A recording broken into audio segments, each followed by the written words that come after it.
If you love this video, don't forget to hit that subscribe button and don't forget to give me a thumbs up and go ahead and comment below any questions that you might have about what I'm about to share with you today. But I'm excited for you to be here. Let's go ahead and dive in. All right, in today's episode, I'm going to teach you the 5 things that I did to close $45,000 on the stage without being allowed to sell on the stage, by the way. The prep that went into it, all of the things. And I'm also going to tell you how I landed a sponsorship without actually having a podcast. So let's go ahead and get into it.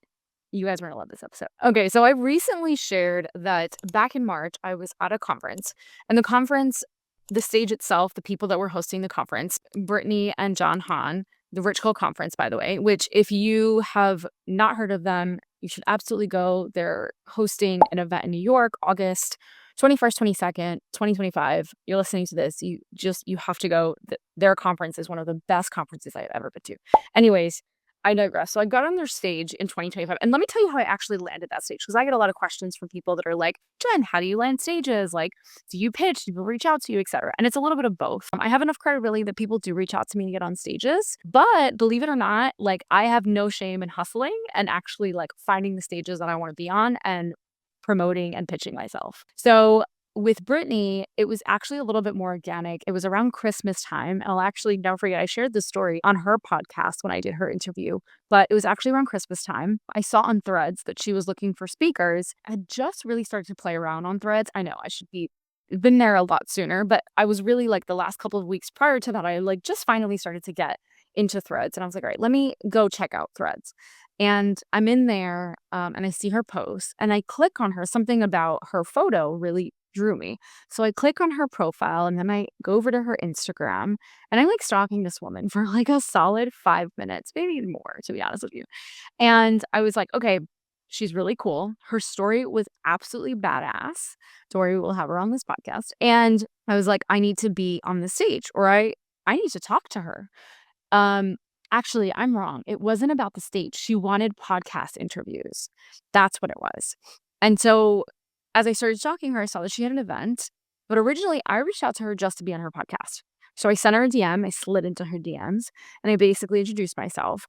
She answered right away, and she was like, oh my God, yes. And I'm a TEDx speaker, and it says it on my page. So she was like, you're a TEDx speaker, would love to talk to you more. We're actually hosting an event. I'm looking for speakers. Would you like to be in it? Blah, blah, blah. And so we chatted and one thing led to another and that was it. But Brittany and John never paid me to be on their stage or anything like that. It was very much like, come get on our stage, meet our audience, get in front of our people, which I was 100% all for, because at the end of the day, I saw the value of what they were providing me, right? And I think that's a big misconception in the speaking world or in this industry, is that like you get on stages and people should pay you. And it's like, no, unless you are, Tony Robbins or Mel Robbins or, Jay Shetty, David Molzer, like you already have a massive, massive voice and audience, right? In that world, like people already know that you already get on stages and you are very good, because there is a way in which you get on a stage. It's not just getting up there and presenting and doing a workshop and talking. There is an art to it. And unless you've done your reps, right, you shouldn't get paid. And I don't think you should get paid.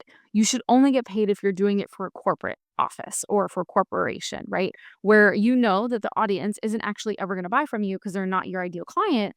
So at the end of the day, you should get paid for your time, right, with that company. But if you're getting on stages and the people in the audience are your ideal client, no, you don't want to ask the people to pay you. You want to be able to either pitch on that stage or offer something that's for free. And so that's what we're going to talk about today, of, getting on that stage, the imposter syndrome that came up and what I did to prepare for it. And then the 5 things that I really did to land a paid sponsorship for this podcast, and how I landed $45,000 in sales from this one stage. And this is one of many stages that I've been on that I've made money from before my TED Talk and especially after my TED Talk, for sure. So the first thing that I want to share with you is how I prepared for this moment. So something to think about when you're getting on stage is really asking the organizers and the stage that you're going to be on, who is your audience? Where are they in the stage of business, life, whatever it is that you're an expert in, like just finding out who your audience is. Number 1, that's your biggest thing, right? Number 2, did the fear of imposter syndrome comes up? Because I get that all the time. Yeah, sure. I always get nervous before I get on stage, but not like nervous like I can't do it, just like nervous like, oh my God, what am I gonna say? It's such a dopamine hit for me because I'm the kind of performer when I'm on stage that I actually forget what happens when I'm on the stage. I can't even tell you how many times I've been on stages and I've gotten off and people have been crying and they're like, "Oh my God, that was amazing." It's like, I don't even remember what I said. Lots of like shit.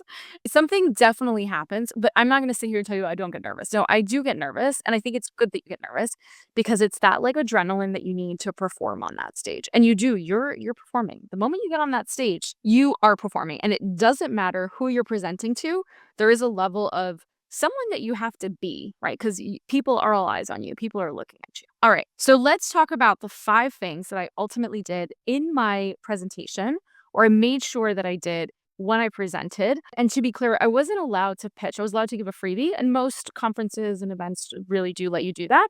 So I was allowed to give a freebie, and we'll talk about that too and what it was and all the things and like the tricks that I do, that I use, that you guys can totally take, that I encourage you to take and use. And you'll have to let me know how it goes for you, to reach out to me and let me know, or comment below or review. We'll talk about that. But let's talk about the 5 things first. So the presentation and what I chose to talk about. I opened the floor with a hook. This is one of the most important things. On social media, people are always like, oh, you want to go viral or you want to grab your audience's attention because we're always scrolling. You have to have a buzzworthy hook. That is the same thing when you're on a stage. You need to grab your audience's attention. So you don't want to stand up there and be like, hi, I'm Jen. We're going to talk about the 10 ways to make money. No, because I've already lost you. The moment I said, hi, I'm Jen, I've already lost you. So I can't really remember the statement that I said, but it was something along the lines of like 2% of female business owners will only make $1 million or have only ever made $1 million in business, which is crazy to me, right? And it kind of pissed me off. And so that's kind of how I opened it up. But you want to have a hook, you want to have something that is relatable to the audience, obviously relatable to what you're talking about, but you want to have that hook. The hook is one of the most important things you want to have when you get on that stage, first and foremost, okay? And I think, again, a lot of people forget about this. They start with, hey, I'm going to talk to you. This is who I am. This is what I do. No, I start with the hook. I start with the reason why I'm on that stage, right? Why is it important that I'm going to talk to you about what I'm going to talk to you about? And I tell them, okay, this is what you're going to learn today. This is what I'm going to do. I give them kind of like a small agenda, right? Very informal, very casual, right? When I'm on that stage, I make eye contact with people in the audience, but I don't make eye contact enough that I am too long. It's very much like I'm glancing, right? Because in my head, I'm going through, I know what I need to say. Okay. And then from there, I go into introducing myself. Okay. So let me make sure we're very clear there. The minute I get on stage, there is a hook. There is an attention grabber. There is something that I am doing that is getting the audience to give me their 100% full attention. I'm also physically doing it. So for example, when I did my TED Talk, if you haven't seen it, check it on the show notes. We're going to make sure to add that for you. In my TED Talk, it is a big shocker. And I did it in a way that the audience was not expecting. I walked into the center of the stage and I paused. I took a deep breath and I responded. I was kind of acting, right? And it's the same thing.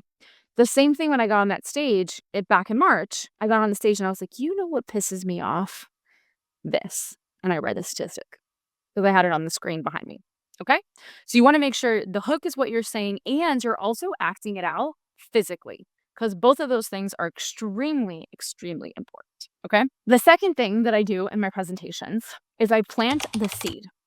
So when you're not allowed to pitch on stage, and I prefer not to pitch on stage, right? It actually really excites me when I don't have to pitch on stage because it's a real testament of how I relate and connect with my audience. But there is a strategy behind the way in which I present.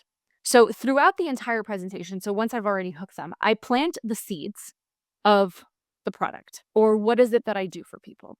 So depending on obviously what you do, throughout the entire presentation, I would say things like, based on what I was teaching, I would say like, let's say we were talking about how to scale to 10K months. With this particular presentation, I was talking about creating a signature offer, right? And the importance of creating a signature offer to become known in an industry, right? This particular class, I was talking about creating your signature offer. So an example that I think I gave and I would normally give would be something like, one of the things that I do is help my clients scale to 10K using their signature offer.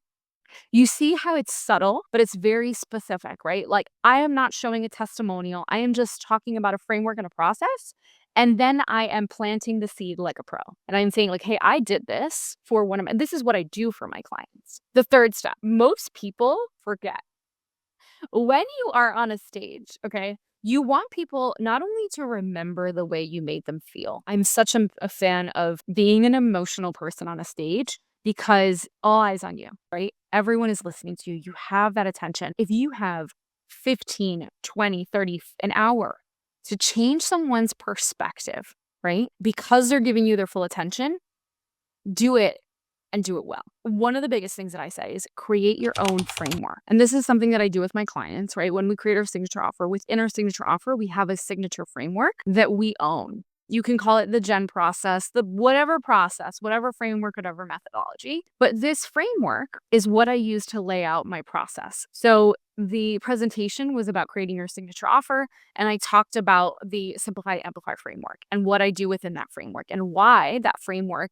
is so important. And one of the vital pieces is creating your signature offer. But again, psychologically, what you're doing is you are giving away the what and the why this is important. And you are doing it in a way in which your edge, your process is the best. And that's when you create a signature framework, right? It also allows you to be seen as an expert because you've trialed and tried this and you know what works and doesn't work. And so now you've created your own framework and method.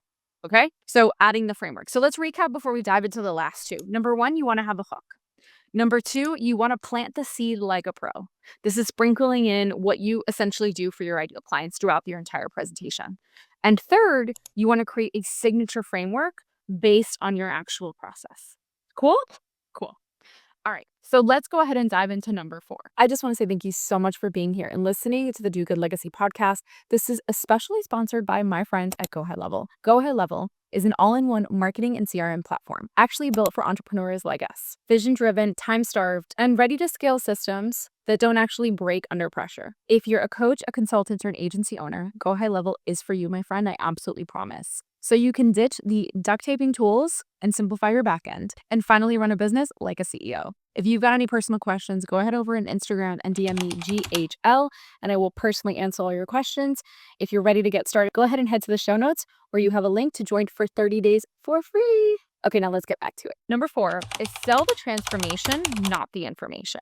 Repeat after me. Sell the transformation, not the information. So when you're sharing information, knowledge with your people, and they obviously aren't paid customers, and I'm not telling you not to tell them how to do things. You are. There's no gatekeeping, right? And at this day and age, which we can get into it is a whole other conversation, is with the age of the internet and AI, like you can get any information you need, truly. Because at the end of the day, no one pays for information, right? That's why Google, YouTube, AI, they all exist. What people will pay for is the shortcut. When you talk about your process, your framework, how you help people do X, Y, and Z, make sure that you're also sharing the specific problem and pain that your ideal clients have with the intention, with the idea that that's also in the audience, right? And make sure you give them a very clear before and after. And you can do this several ways, okay? You could do this at the very beginning. I like to do this at the very beginning when I talk about who I was, which is essentially them in the audience right now, right? I'm speaking to them, right? Because I was that person, and where I am today, which is a solution of who they want to become. So I'll walk them through the introduction of who I was and where I am today, right? And the steps that I did to get there, which is obviously my framework. And I'm not telling them the how, right? I'm telling them the what and the why that is important, which has then allowed me to live a life that I've always wanted to live, etc. You want to make sure you're selling the transformation, not the information. And you want to have a very clear vision of what their pain and struggle is. And you want to state that in the presentation. Like maybe you are someone who blah, blah, blah, blah, blah. Make sure you're talking about the pain points and struggles of where they are, right? And then by the end of the presentation, you are here based on this framework. Got it, guys? By the way, all of what I'm sharing here, you can use in a webinar, in a masterclass. You can use it in a challenge. It doesn't matter. At the end of the day, it really isn't the way in which you deliver it and how you do it. So if it's a challenge and it's like 4 or 5 days, you're just elongating each process. But every single step, every single presentation, or every single piece of what you present should include this, should include what I said here, okay? And the last and most importantly, which so many people forget, is collecting the leads in real time, okay? Having some type of strong CTA. Now, if you're like, but Jen, you can't pitch on stage. Great. So I do this in 2 ways. And again, I don't pitch on stage, but I collect leads in real time in 2 ways. I will have like a QR code on the screen that shares my Instagram page directly so people can automatically click on it, or whatever social media platform. This could be a LinkedIn, Facebook, website, whatever it is, wherever it is that you hang out the most. podcast, whatever, I have a QR code that people take their phone, take a picture of, bam. The second slide would be a direct freebie. So whatever I spoke about, maybe it's creating your signature offer or whatever it is, I would have a QR code and I would have the freebie again on the page to be able to take that. Or if you're like, but Jen, I don't have time to create a freebie, because I've totally been there. The other thing that I do that has worked really well is I will give them copies to the presentation and the slides. And so at the end of the presentation, I will say, if you really enjoyed this, and don't worry, you want a copy of this. Actually, I'll say it at the beginning to let them know, hey, if you pay attention, and I don't want you to take notes, I just want you to really give me all your all right now, I will give you the slides at the end, right? And so at the end of the presentation, right after I, have my QR code for my personal page, I say, okay, for those of you that want the presentation, go ahead and I'll either have another QR code, right? Depending on who I'm pitching to. So I've done like corporate stuff before, and they're not very Instagram heavy. So I've done the QR code, and then we've had a landing page, we've emailed the slides, right? But if your audience is super Instagram heavy, I've created a mini chats automation. And so essentially what happens is then the first slide is the QR code to my Instagram. And then right after, I'll have a specific keyword, and then I go ahead and send them the slides. And again, what you're doing is you're creating leads and you're nurturing that relationship. What's going to happen is then you are going to build that know, like, and trust with these people that got to know you on stage. And the more you share, the more vulnerability you have on that stage, the more power you have to connect with them in the DMs in those conversations. And that's it. Okay, so let's recap. Number one, get on a stage. The first thing you want to do is do a hook. Number two, you want to pitch like a pro.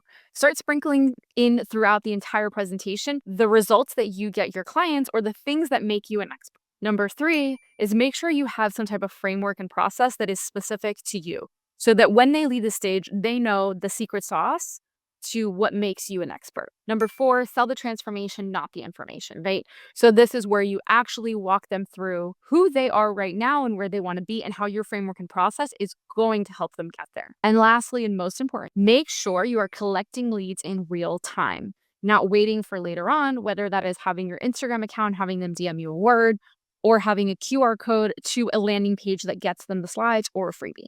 You want to make sure you're collecting those real time. If you went ahead and loved this episode, don't forget to hit that subscribe button. Don't forget to give me a thumbs up, and I will see you next week.